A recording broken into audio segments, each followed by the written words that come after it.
স্বাগতম। তো আজকে আমি মাটনের রেসিপি তোমাদের সাথে শেয়ার করব। তো তোমরা প্লিজ ভিডিওটাকে ফার্স্ট থেকে লাস্ট পর্যন্ত। আমি একটা পেস্ট করে নিয়েছি, যে পেস্টটার ভিতরে টমেটো, আদা, রসুন, পেঁয়াজ আর লঙ্কা আছে। মটনটা বানানোর জন্য আমি আলুগুলোকে খুব সুন্দর বড় বড় পিস করে কেটে নিয়েছি। আলু ভাজাটার মধ্যে দিয়ে দেবো নুন,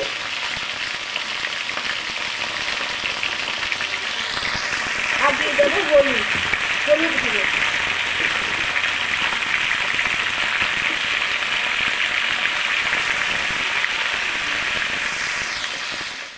লো ফ্লেমে দিয়ে এটাকে সুন্দর করে ঢাকা দিয়ে ভাজতে হবে। এই যে এই মাংসের মধ্যে আমি কিছু মশলা দিয়ে ম্যারিনেট করব। তো এইটার ভিতরে আমি দিয়ে দেবো হচ্ছে গিয়ে হলুদ গুঁড়ো,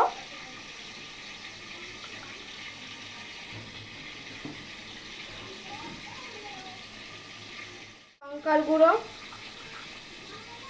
দিয়ে দেবো ধনে গুঁড়ো, দিয়ে দেবো জিরে গুঁড়ো, আর দিয়ে দেবো একটু সামান্য সর্ষের তেল। ওইটা সুন্দর করে মাখিয়ে নেবো হাত দিয়ে।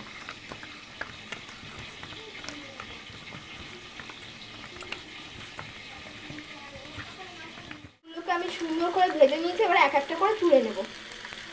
কড়াইয়ের ভিতরে আমি দিয়ে দেবো তেল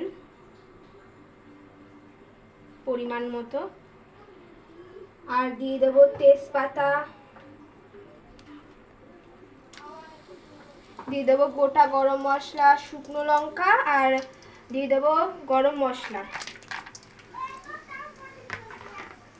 আর দেবো গোটা জিরে। এবার সুন্দর করে এগুলোকে নাড়িয়ে নেব।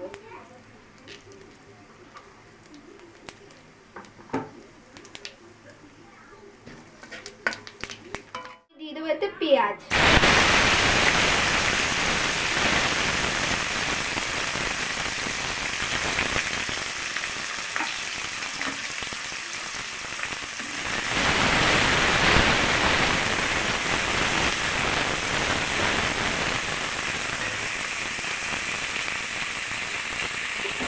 আর পেঁয়াজটাকে সামান্য একটু নরম হওয়ার জন্য আমি এতে সামান্য একটু নুন দেবো,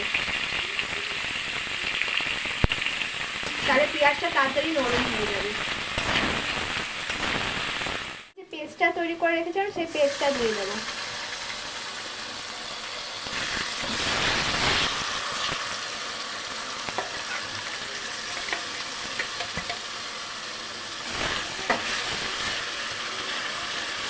সেটাকে দিয়ে খুব সুন্দর করে কষিয়ে নিয়েছি। এবারে যে মাংসটা ম্যারিনেট করে রেখেছিলাম সেটাকে দিয়ে দেবো।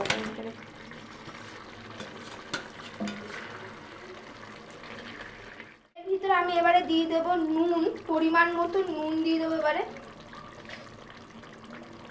আর দিয়ে দেবো একটু কালারের জন্য চিনি, কালারটা সুন্দর হওয়ার জন্য আর টেস্ট হওয়ার জন্য। এইবারে আমি এর ভিতরে এক এক পিস করে আলুগুলোকেও দিয়ে দেবো, যাতে আলুগুলো তো আমি বড় বড় পিস করে কেটেছি, তাহলে এই আলুগুলো বেশ সুন্দর করে সেদ্ধ হয়ে যাবে মাংসটা কষাতে কষাতে। সুন্দর করে আমি এটাকে ঢেকে ঢেকে কষাচ্ছি। দেখো জল বেরিয়েছে, দেখো কত।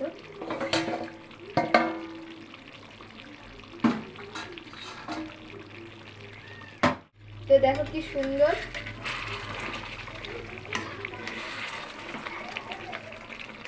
জল বেরিয়েছে কতটা। আর আমি একটু দেখবো আলুটা কতটা কি সেদ্ধ হয়েছে। তো অনেকটাই সেদ্ধ হয়েছে, এখনো আরো সেদ্ধ হবে। আমি এটা আরো ঢেকে ঢেকে সেদ্ধ করব। সুন্দর করে কষানো হয়ে যাওয়ার পরে আমি এতে দিয়ে দেবো একটু গরম জল, উষ্ণ উষ্ণ গরম জল করে নিয়েছি। এবার এটার ভিতরে দিয়ে দেবো,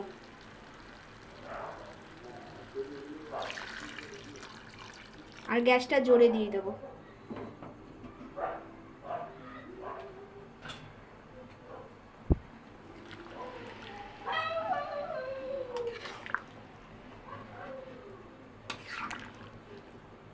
তো তোমরাও খুব সহজ পদ্ধতিতে বাড়িতে এই রেসিপিটা বানিয়ে নিতে পারো। আর আমার ভিডিওটি যদি তোমাদের ভালো লেগে থাকে তাহলে প্লিজ ভিডিওটিকে লাইক, কমেন্ট, শেয়ার করতে একদম ভুলবে না। আর আমার চ্যানেল যদি নতুন হয়ে থাকো তাহলে সাবস্ক্রাইব করে দিও।